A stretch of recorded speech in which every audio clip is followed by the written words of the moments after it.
I'm going to talk through the poem If by Rudyard Kipling. On here is just some information about the poet himself. What you need to know, I guess, the bigger picture of the poem is Victorian era Stoicism, which means even when you might be enduring hardships, that you still keep going and you don't complain about it. You just get on with things. So it goes with the British saying, keep calm and carry on. Okay, so let's look at the first stanza. The question that you could think of in mind is, how does Rudyard Kipling present the importance of being resilient in the face of adversity? So as I've already said on the previous slide, find out what resilient means and what adversity means. If you can keep your head when all about you are losing theirs and blaming it on you, if you can trust yourself when all men doubt you, but make allowance for their doubting too, if you can wait and not be tired by waiting, or being lied about, don't deal in lies, or being hated, don't give way to hating, and yet don't look too good nor too wise. Okay, so I've put there, what advice does he give to his son? So as you'll have already found out now, this is a message from a father to his son. And all the way through, it's different things that he has to do, has to accomplish in order to ultimately become a man. And some of them might seem quite, I guess, straightforward about being a good human being. But if we're honest with ourselves, can we say that we would always do every single one of these things? For example, that if somebody lied about us, we wouldn't retaliate or do anything about it. If someone hated us, we wouldn't give in to that. If you knew someone was talking about you, you just wouldn't do anything about it. You'd rise above it. It's all about being the bigger person. But at all times, some of us will get frustrated or we will get upset. So it's quite idealistic to say we could achieve all of these things. But it is about being a humble person, being the bigger person. Okay, so if you can keep your head, here it's talking about if you can keep your composure. So no matter what might be happening, what situation you might find yourself in, if something's bad happened, you found out bad news, that although everyone around you might be, I guess, more chaotic, might be angered by something, that you will stay composed. If you can trust in yourself, although other people may doubt you, okay, sometimes that's quite hard. If someone is questioning you whether you can do something, sometimes it's easy to start to doubt yourself, but it's saying not to do that, okay, but make allowance for their doubting too. So not being arrogant and just completely ignoring all advice, but it's about being level-headed. If you can wait and not be tired by waiting, or being lied about, don't deal in lies. Okay, so even though somebody might be being deceitful, might be spreading harmful lies about you, that you wouldn't deal in that. Okay, again, about being the bigger person. Notice that the voice of the father here uses declarative sentences throughout, meaning I guess makes lots of statements. It has a didactic message, which is intended to teach a moral message. He's wanting to deliver these messages to his son, so his son can be, I guess, a better person ultimately. Anaphora is used all the way through, saying if you can, if you can. Remember that anaphora is repetition, but the start of the line when the same words, phrases are being repeated. But that if creates some, I guess, uncertainty.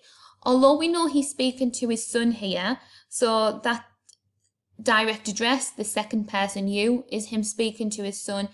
It also has quite a universal message. Although this might be personal, intimate being to his son, it's speaking to everyone and how all of us can be better people if we all did the things here that he is talking about, or make a conscious effort to do so. Notice at the end of the line here, we've got the colon, as opposed to the full stop. Okay, it continues. So it's almost like a cliffhanger. So it's saying, if you can do this, if you can do this, well, what? What will happen? And at this point, he leaves that unanswered, as in, that's not enough, actually. Just your ability to do this isn't what's going to make you a man. And the list continues. If you can dream and not make dreams your master, if you can think and not make thoughts your aim, if you can meet with triumph and disaster and treat those two impostors just the same, if you can bear to hear the truth you've spoken, twisted by knaves to make a trap for fools, or watch the things you gave your life to, broken, and stoop and build them up with worn-out tools. Okay, in terms of the exam, you're not going to have to talk about every single line in the poem. You're going to talk about the best quotations, the ones you can say the most about. Personally, I think that there's a lot to say in this stanza. It's probably my favourite. So we're going to talk about some of the points here that you could make. So, if you can dream and not make dreams your master, if you can think and not make thoughts your aim. So I could put here, these two are separated by these hyphens, which could be to separate them. So if you can dream, yes, that's great. Everyone wants to have dreams and ambitions, but it's been separated from that next part, okay, about not letting them become our master, maybe not becoming unrealistic with our aspirations, not letting them take over us, not letting them lead us maybe to do things immoral to achieve our dreams. So again, it's talking about being level-headed. Okay, this line here is probably my favourite. If you can meet with triumph and disaster and treat those two impostors just the same. I just think it's so relatable and so true. How often do we experience triumph, which means we have been successful, victorious, we've accomplished something, and then 10 minutes later that we might meet with disaster or something has gone wrong. If you play sport, that might happen in the space of a football game, for example. You might start out by scoring an amazing goal, then you might do something terrible and lose in the game. Everybody experiences this all of the time. By capitalizing triumph and disaster, it is personifying them as though they're people, even saying that we will meet them.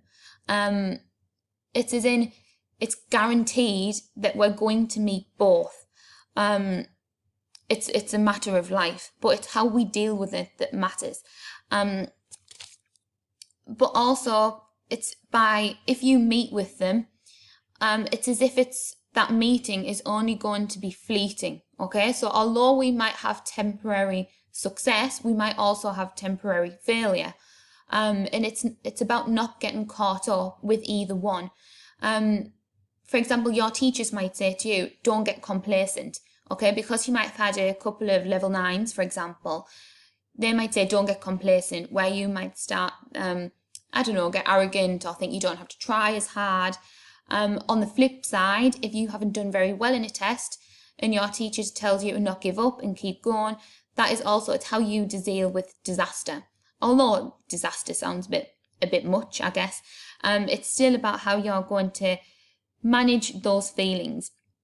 By calling them imposters, again, it's as if they're only going to be there temporarily, but we're inevitably going to meet them. But they're an imposter. We never truly are triumphant. We're never truly in disaster.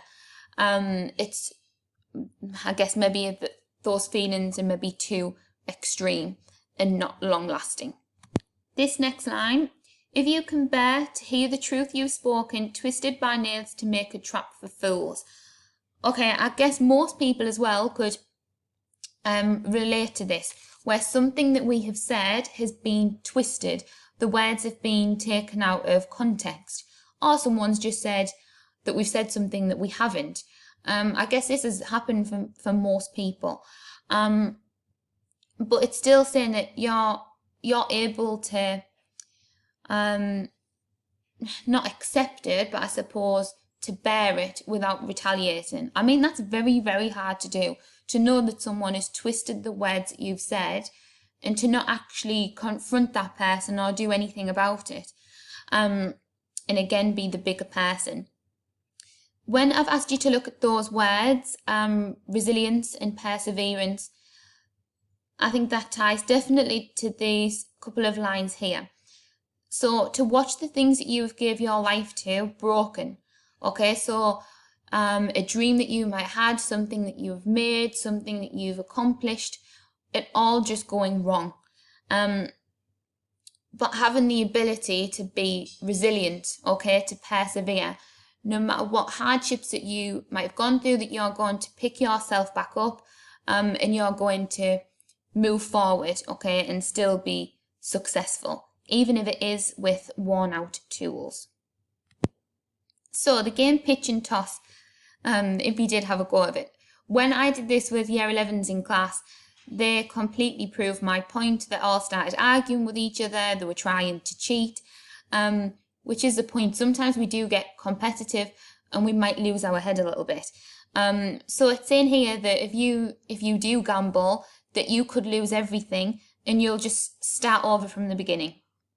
And you won't complain, you won't make excuses, you will just get on with it. This part here, if you can force your heart, think of when you're really tired. I don't know, say if it's in a race, say it's in a netball game, and your body just feels like it wants to give up because you're so tired. But actually, you force yourself to keep going. That could be mentally. How much is it in fitness? Sometimes mentally it's what keeps you going. The ability to spare yourself on. So again, it's more again about being perseverant and resilient. Hold on when there is nothing in you. Here as well, telling them to hold on. It's not just about you convincing yourself, but also you having the power to influence and encourage others. If you can talk with crowds and keep your virtue, or walk with kings nor lose the common touch, if neither foes nor loving friends can hurt you, if all men count with you, but none too much, if you can fill the unforgiving minute with 60 seconds worth of distance, yours is the earth and everything that's in it, and which is more, you'll be a man, my son. Okay, so in the blue, why juxtapose crowds and kings? What is the father saying? Okay, so you could think about the connotations of these words. But it's saying, if you can walk with, I guess, the common people, just your everyday person, if we think of, say, an Inspector Calls, that could be your Eva Smiths in the world. But if you could also walk with kings, so that could be like the elite, okay, the upper class, the wealthy, the successful. If you can meet with both, and then that's great, and not lose, and not think that you're worse than anyone, not think that you're better than anyone, if we think about the hierarchy. So if you can walk with kings, nor lose the common touch, okay? So if you did become successful, wealthy, that wouldn't make a difference to how you treat maybe people that are less privileged than what you are, okay? It makes me think of Mr. Burling, okay? Even though he might marry his superior, he does lose his common touch. He doesn't care about the likes of Eva Smith. So yeah, think about what we learned with that. That will help you understand that couple of lines. Okay, at the bottom, so this is when we finally get to the end. Okay, if he accomplishes everything above, that is what is going to make him become a man. Okay, but the sense of all of this is one long sentence. It's only now we get the end with the exclamation mark. He has to achieve everything above in order to achieve beyond.